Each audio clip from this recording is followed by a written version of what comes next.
assalaamu calaykum. halkan waxaan kuugu soo gudbinayaa 10 luqadood ee loogu hadalka badan yahay qaaradda Afrika ama ay ku hadlaan dadka ugu tirada badan. Lambarka koobaad, afka Carabiga. Luqadda Carabiga waa luqadda ay ku hadlaan dadka ugu badan ee ku nool qaaradda Afrika. waxay gaarayaan dadka ay luqadda Carabiga u tahay luqadda hooyo in ka badan 200 milyan oo qof. Masar, wadamada Maqribka la isku yiraahdo, Suudaan iyo Chad, sidoo kale bariga Afrika aad ayaa looga isticmaalaa luqadda Carabiga. lambarka labaad, luqadda Sawaaxiliga waa luqadda labaad ee ku hadlaan dadka ugu tirada badan ee ku nool qaaradda Afrika. waxay luqad rasmi u tahay wadamada Kenya, Tanzania, sidoo kale waxaa looga hadlaa ama ay ku faafsan tahay Uganda, Burundi, Rwanda iyo waqooyiga Mozambique. dadka ku hadla afka Sawaaxiliga waxaa lagu qiyaasaa inay gaarayaan ama ayba ka badan yihiin 100 milyan oo qof. haddii aad qaabisho qof ku hadlaya afka Sawaaxiliga waxaad dhihi kartaa habaryaako oo ka dhigan marxaban ama see tahay. lambarka saddexaad, luqadda Amaaziiqa ama Tamaasiiqad waa luqad ay ku hadlaan dad aad u fara badan oo ku kala firirsan qaaradda Afrika. wadamo badan oo dhaca waqooyiga iyo saxaraha Afrika ayay ku nool yihiin dadka ku hadla afka Amaaziiqa. Algeria iyo Morocco waxay ka tahay luqad rasmiga ah sida Carabiga oo kale, halka Niger, Mali looga arka inay tahay luqad wadani ah. dadka ku hadla afka Amaaziiqa waxaa lagu qiyaasaa inay gaarayaan ilaa 40 milyan oo qof. haddii aad aragto qof Amaaziiqi ama barbar ah waxaad dhihi kartaa Azul Falawn oo ka dhigan see tahay.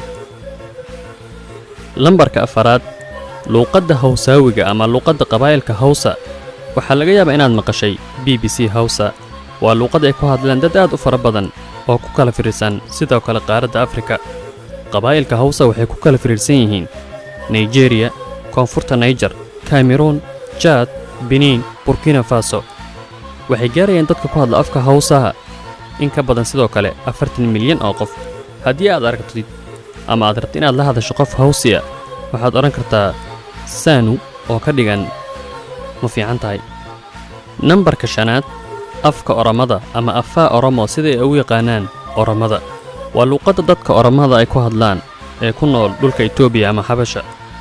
waxay gaarayaan dadka ku hadla afkaas ama afka Oromaha 30 ilaa 35 milyan oo qof. haddii aad aragtid qof Orome oo aad rabto inaad salaanto waxaad oran kartaa Akkam oo ka dhigan sidoo kale see tahay.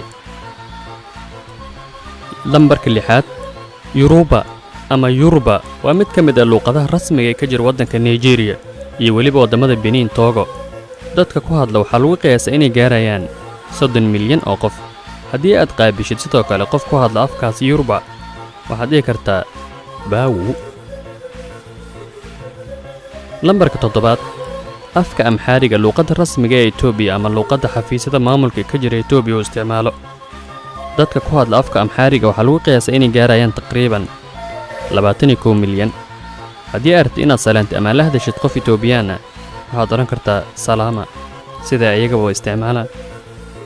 lambarka siddeedaad, afka Soomaaliga luqadeenna hooyo.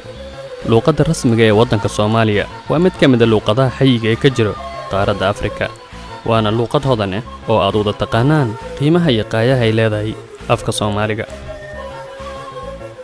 dadka ku hadla afka Soomaaliga waxaa lagu qiyaasaa taqriiban inay gaarayaan ilaa 15 milyan oo qof.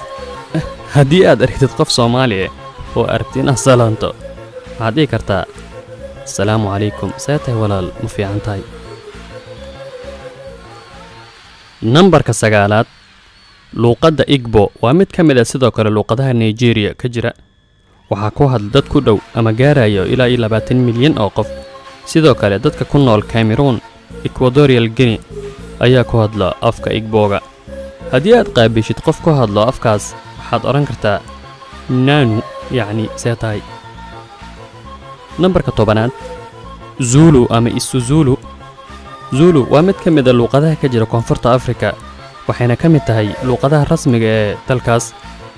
dadka ku hadla afkaas waxaa lagu qiyaasaa inay gaarayaan ilaa 10 milyan.